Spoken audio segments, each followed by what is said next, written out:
할렐루야. 3일간도 평안하셨습니까? 항상 하나님과 동행함으로 하나님의 은혜와 보호하심을 누리는 그런 복된 성도 우리 모두가 되실 수 있기를 주님의 이름으로 축복합니다. 여러분, 지난 시간에 우리 앞에 장 7장에서 사도 바울은 죄와 율법의 관계에 대해서 우리에게 교훈하며 말씀해 주고 있습니다.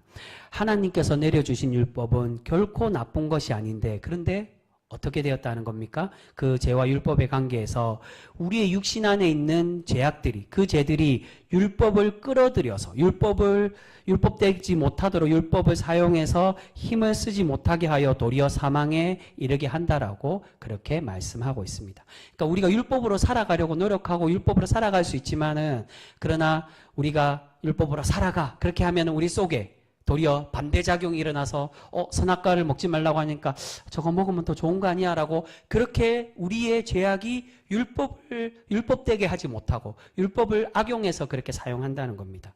이것은 마음으로서 사도 바울이 계속 이어 말하는 게, 마음으로서는 선을 행하고 싶지만 육신으로는, 육신의 생각, 육신의 행동으로는 자꾸 우리를 죄악에 빠지게 만들게 된다라고 말합니다.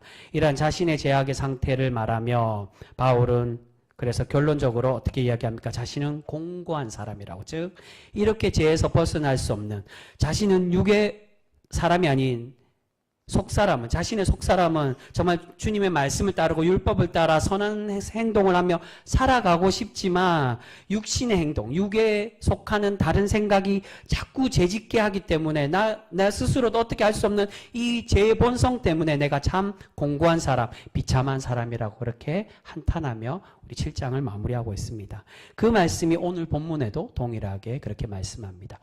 지난 시간에 7장의 말씀에서 이제 그렇다면 우리가 도대체 그 죄에서 어떻게 벗어날 수 있느냐. 그래서 지난 시간에 오늘 8장 1절과 2절을 읽은 겁니다.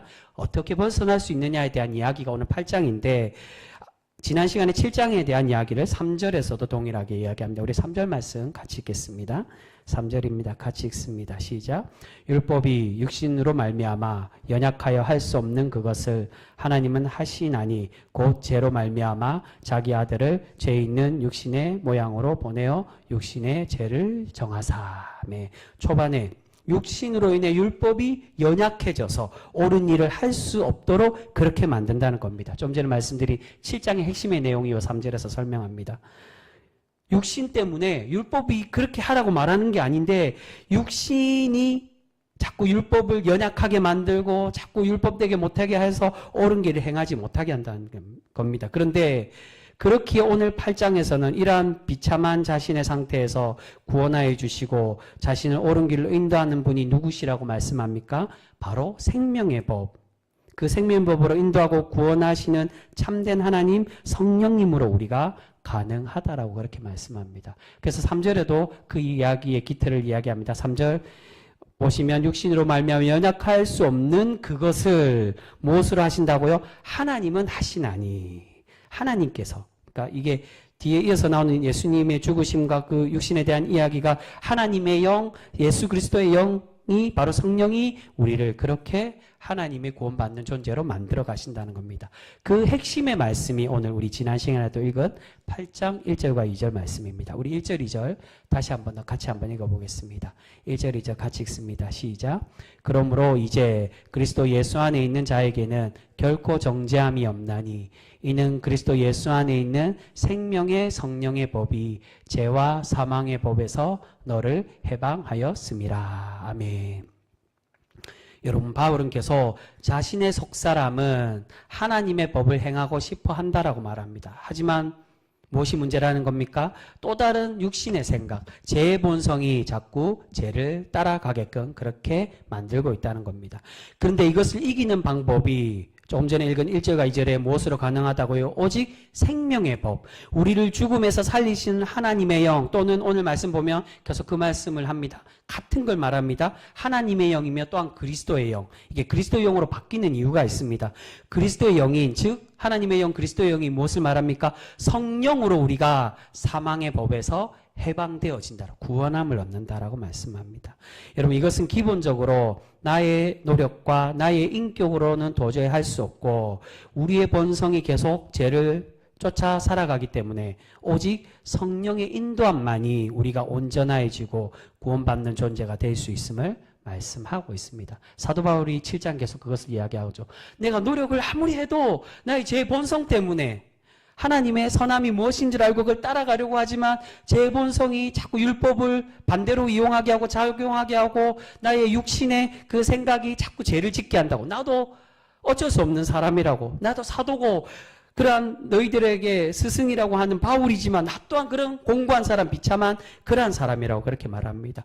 그래서 무엇으로 가능하느냐? 1절과 2절에서 말하는 성령의 생명의 법으로 가능하다는 겁니다. 근데 여기서 많은 신앙인들이 혼돈의 생각을 할 수 있습니다. 왜냐하면 우리가 우리의 노력과 인격으로 도저히 할 수 없기 때문에 성도의 인도함을 받아야 되는데, 그렇다면 우리가 성도의 인도함으로 받아서 결코 정죄함이 없는 하나님의 생명의 법으로 우리가 성령으로 살아갈 수 있게 되게끔 만드신다는 건데, 그렇다면 우리는 과연 전혀 노력하지 않고 가만히만 있으며 성령님께서 알아서 우리를 의롭게 만드시고 선하게 만들어 가시는 것이냐, 그렇게만 하면 되느냐, 내어 맡기면 되느냐? 그렇지가 않다는 겁니다. 오늘 말씀을 자세히 보시면 우리가 성령의 인도함을 받아야 하지만 또한 마찬가지로 우리가 성령의 삶, 거룩한 삶으로 살아가려고 노력하는 성도가 되어야 됨을 말씀합니다. 우리 그 말씀 12절과 13절 말씀 우리 같이 읽겠습니다. 12절 13절 같이 읽습니다. 시작. 그러므로 형제들아, 우리가 빚진 자로 돼 육신에게 져서 육신대로 살 것이 아니니라. 너희가 육신대로 살면 반드시 죽을 것이로되 영으로서 몸의 행실을 죽이면 살리니. 아멘. 무슨 말입니까? 우리가 몸의 행실을 거부하고 영으로서, 즉 성령이죠, 성령으로 행하며 그렇게 살아가며 행실을 죽이고 살면 끝에 어떻게 된다고요? 너희가 살 것이라고, 의로운 사람이 되고 구원받는 존재가 된다라고 말씀하고 있습니다. 성령이 우리를 그렇게 인도하시지만 인도함만 필요한 게 아니냐? 필요한 것이냐? 그렇지 않고 성령의 은혜로 우리가 우리의 행실을 죽이려고 노력하면 그렇게 살아가야 된다는 겁니다. 그렇다면 우리가 성령의 인도함을 받는 것과 내가 성령의 은혜로 살아가려고 노력하는 그 모습은 과연 어떤 관계가 있을까? 도대체 어떻게 하라는 걸까요? 하나님께도 맡겨야 되고 우리가 성령으로도 노력하며 살아가야 된다. 맡기란 얘기인지 내가 해란 얘기인지 도대체 무엇을 얘기하느냐? 이것은 기본적으로 우리가 이 구조를 알기 위해서는 전에 이야기한 거, 구원의 핵심인 은혜와 믿음의 관계의 내용과 같은 의미라고 그렇게 생각하시면 됩니다. 구조가 같다는 겁니다. 전에 3장 말씀드릴 때, 로마서 3장 말씀드릴 때 구원에 관한 말씀을 드렸습니다. 우리가 구원받는 것은 가장 기본이 무엇으로 구원받는다고요? 믿음이 아니라고 말씀드렸습니다. 그 믿음 이전에 무엇이 있어야 된다고요? 하나님의 강권적인 은혜로 말미암아 내가 구원받는다는 거. 왜 그럴까요? 우리가 이전에는 믿음으로 받는다고 알았는데 믿음이 아니라 그 전에 왜 은혜가 필요하냐? 그냥 무턱대고 내 아무거나 믿을게. 하나님, 내가 그냥 대상 없이 내가 믿고 싶은 거 믿고 내가 믿고 싶은 대로 믿고 믿는 대상을 믿으면 구원받는다. 그걸 말하는 게 아니라는 겁니다. 구원의 핵심은 그 구원의 주인, 구원의 주체가 누가 되는지를 먼저 알아야 됩니다. 구원의 주체는 하나님이시기 때문에 구원이 하나님께로부터 온다는 겁니다. 그렇기에 우리를 구원하시기로 작정하신 그 신실하신 은혜를 주셨는데, 그 값없이 주신 은혜, 바로 그 값없이 주신 은혜가 무엇입니까? 예수님을 통해.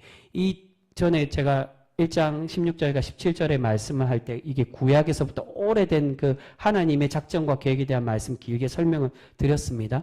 원래는 아브라함 때부터 그렇게 작정하셨는데 탈락되고 이스라엘 백성들이 믿지 않고 그렇게 책망받지만은 탈락되는 것이냐? 율법을 안 따르기 때문에 그 백성들을 징벌하신 것처럼 하나님의 모든 구원 계획에서 이스라엘 백성들과 또한 하나님의 믿음의 백성들 다 탈락시키고 지옥 보내는 거냐? 그렇지 않고 여전히 신실하게, 그래서 우리의 믿음이 아니라 하나님의 믿음, 신실함이라고 설명드렸습니다.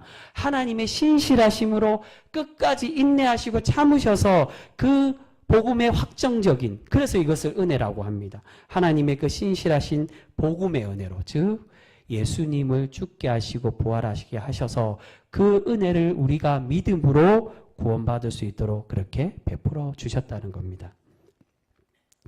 그렇게 은혜와 믿음의 관계가 무엇입니까? 우리에게 은혜를 주셨는데 그 은혜 주신 것으로 다 되느냐? 우리가 구원의 티켓을 받았습니다. 티켓을 받았는데 우리가 구원의 열차의 티켓을 받았는데 그럼 어떻게 해야 됩니까? 열차에 티켓을 가졌으니 탑승을 해야 됩니다. 내가 이제 티켓만 받았으니까 다 됐어. 하나님의 은혜를 주셨으니까 내 은혜의 삶이야. 그렇게 살아가면 은혜 받은 것을 내가 구원 받았다라고 생각하면 돼. 라고 되는 게 아니라 그 은혜에 감사하며 그래서 순종이라고 말씀드렸습니다. 그 은혜와 사랑에 순종하며 사는 삶. 그것이 바로 하나님을 온전히 믿는 모습이라고 할 수 있습니다. 하나님이 은혜 주셨구나. 사도 바울이 그렇게 몸부림치며 살아갔던 것처럼 이 믿음을 내가 가슴에 새기고 간직하며 주님을 쫓아 살아가야 되겠다.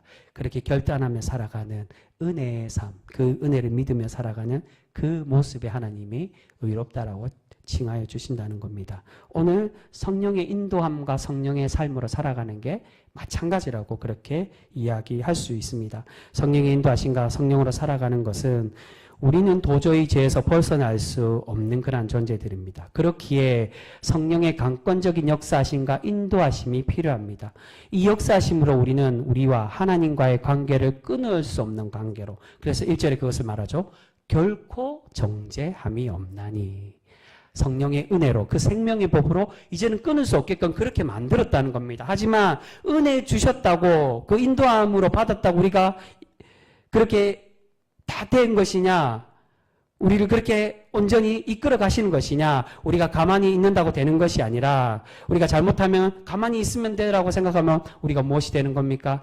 하나님의 꼭두각시처럼. 여러분, 결코 구원은 우리가 확정적으로 이 사람 이게 잘못하면 이게 구원파가 되는 겁니다. 이 사람은 구원받는 사람, 구원받지 않는 사람, 그렇게 자로 재듯이 결정하셨다.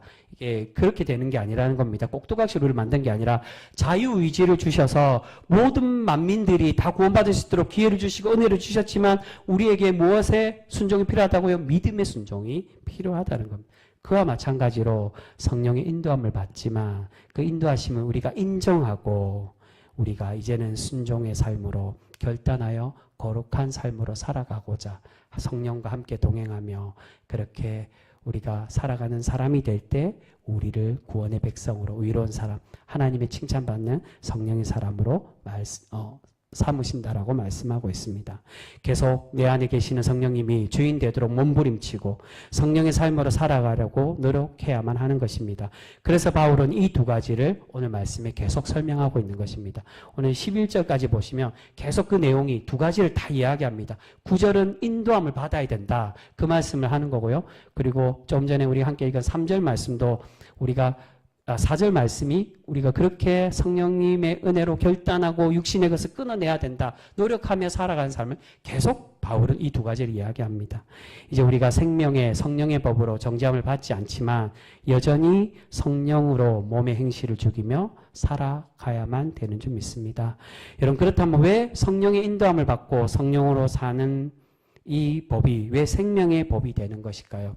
그것은 바로 이 성령은 하나님의 영이시지만 또한 그리스도의 영이기 때문이라고 할 수가 있습니다.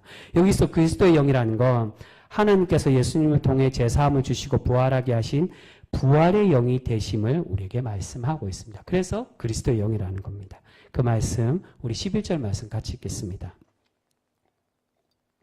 이 성령이 왜 생명의 성령이 되냐? 그리스도와 이어지게 되는데, 주님과 이어지게 되는데 왜 이걸 생명의 우리를 살리는 영으로 만드시느냐? 주님이 그렇게 먼저 부활의 첫 열매로 되셨다는 겁니다. 11절 말씀입니다. 같이 읽습니다. 시작. 예수를 죽은 자 가운데서 살리신 이의 영이 너희 안에 거하시며 그리스도 예수를 죽은 자 가운데서 살리신 이가 너희 안에 거하시는 그의 영으로 말미암아 너희 죽을 몸도 살리시리라. 아멘.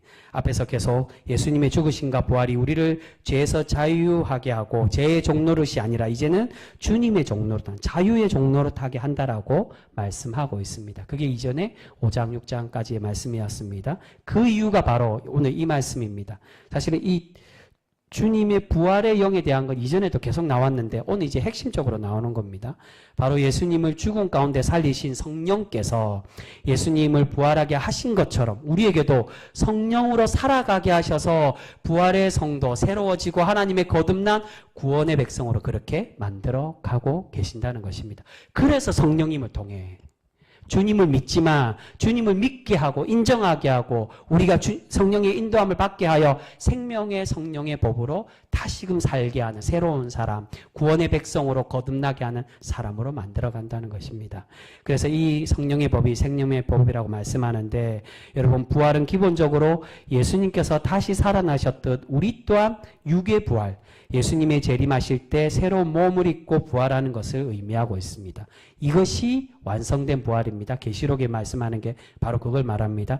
그런데 기본적으로 그런 육의 부활만 있느냐? 그렇지 않고 성령을 우리에게 주시고 거듭나게 하셨다는 건 바로 우리가 영적으로 신앙인으로 새로운 사람 되는 것, 새 창조하게 하신 것, 그것 또한 동일하게 우리에게 말씀하고 있다는 겁니다.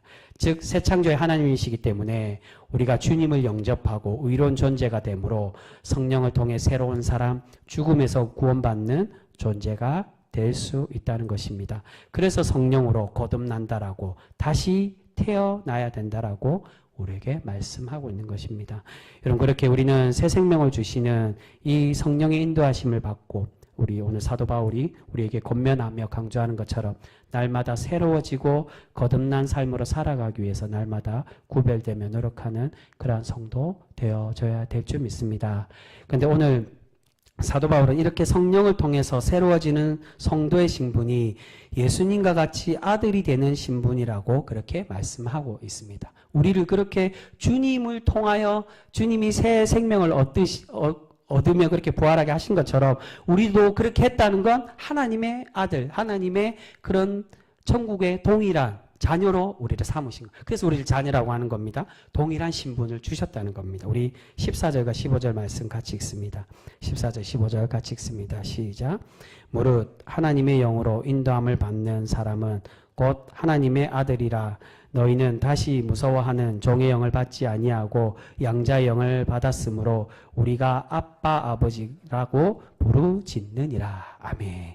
예수님께서 하나님의 아들이신 것처럼 우리가 주님을 통해서 동일하게 다시 살아나고 성령의 법으로 새 생명을 얻었다며 예수님의 부활을 입은 존재이기에 우리 또한 주님과 같이 하나님의 자녀, 하나님의 아들 된 존재라는 겁니다.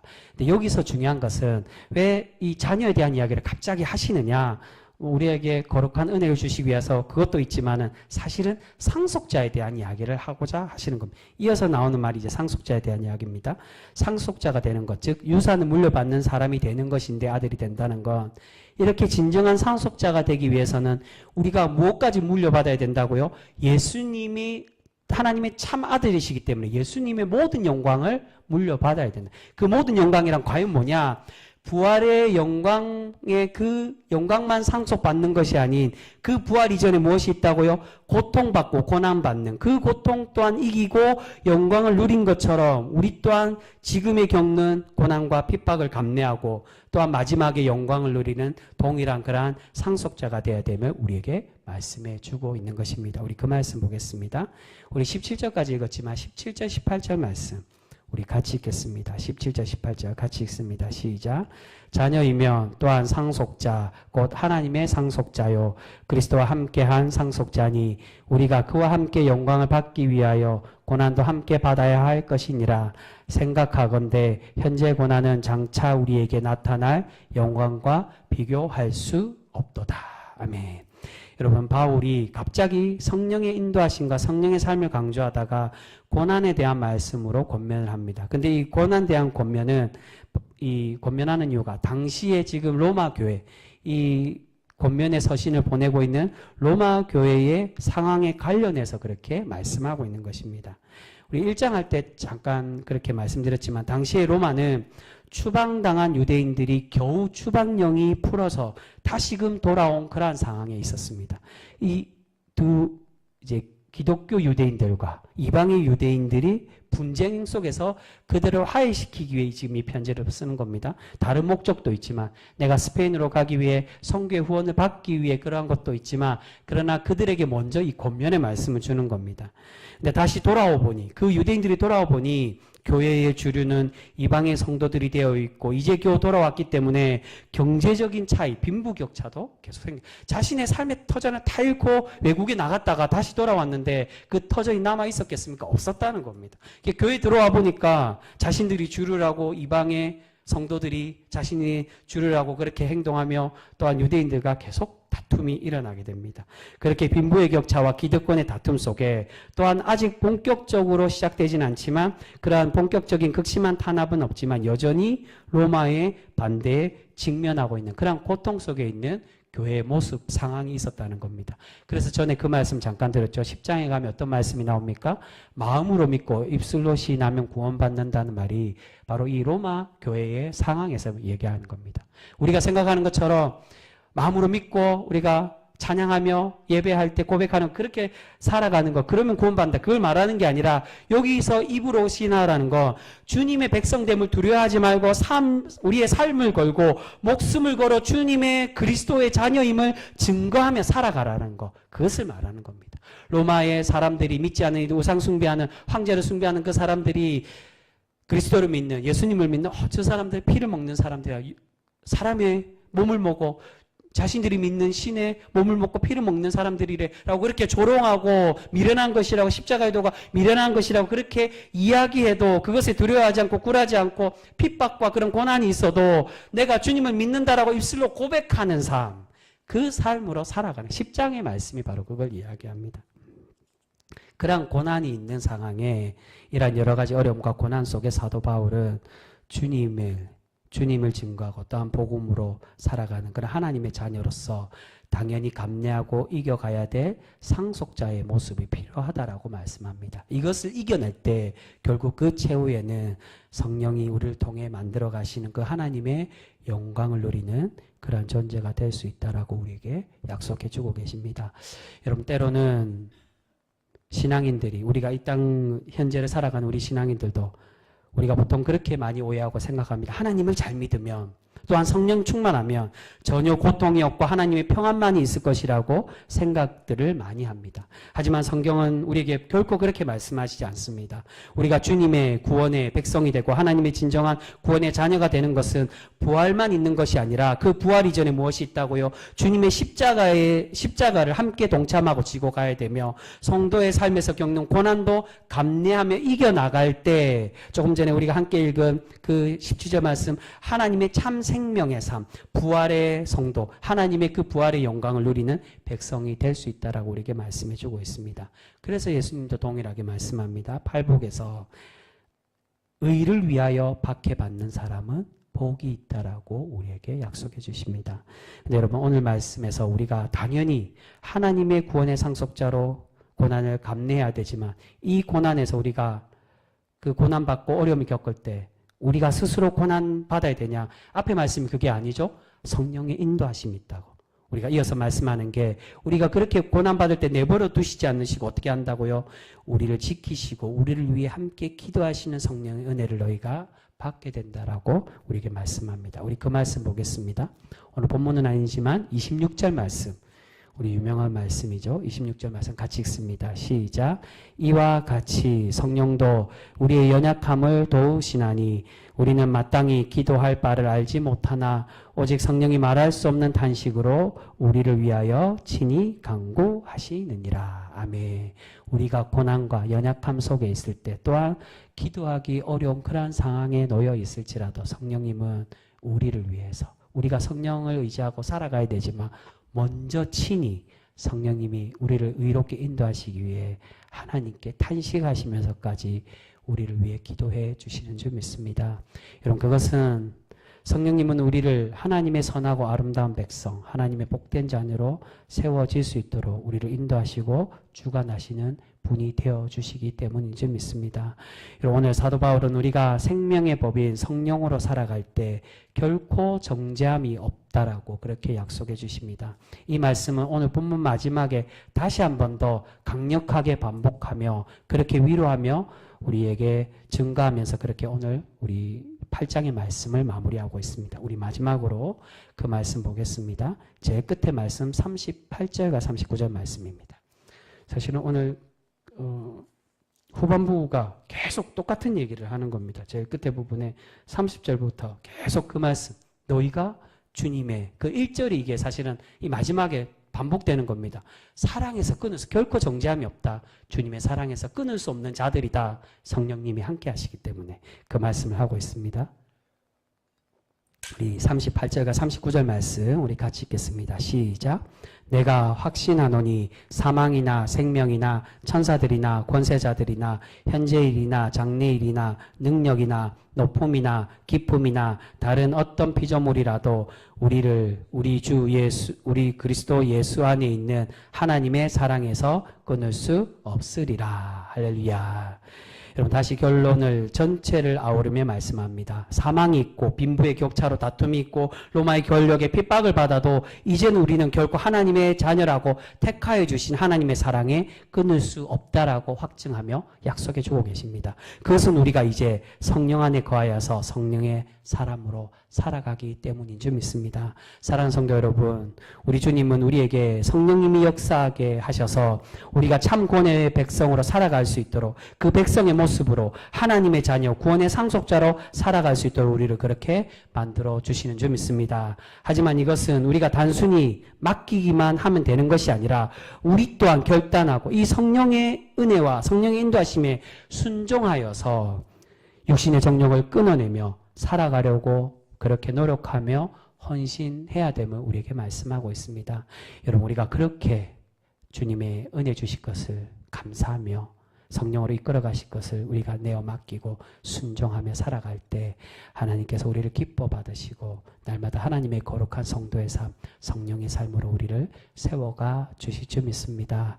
여러분 이제 우리가 간절히 그렇게 기도해야 됩니다. 하나님 내가 주장하고 생각하는 삶이 아니라 그래서 미워하고 시기하고 질투하는 것, 세상 모든 사람들이 그렇게 살기에 그것이 당연하다라고 여기는 그런 삶이 아니라 성령님께서 주시는 생명의 마음, 하나님의 거룩함으로 인도함 받고 살아가는 백성이 되겠다라고 그렇게 우리는 기도해야 됩니다. 우리가 그렇게 성령의 법으로 살아가려고 주님의 인도함을 받고 그 인도함에 순종하며 그렇게 기도하며 주님을 의지하며 살아갈 때 하나님께서는 우리를 참 구원의 백성으로 날마다 삼으시고 우리를 그렇게 세워가 주실 줄 믿습니다. 아무쪼록 우리 병성교회 성도 모두가 그렇게 하나님의 거룩한 삶으로 살아가실 수 있는 그러한 복된 성도 우리 모두가 되실 수 있기를 주님의 이름으로 축복합니다. 기도하겠습니다.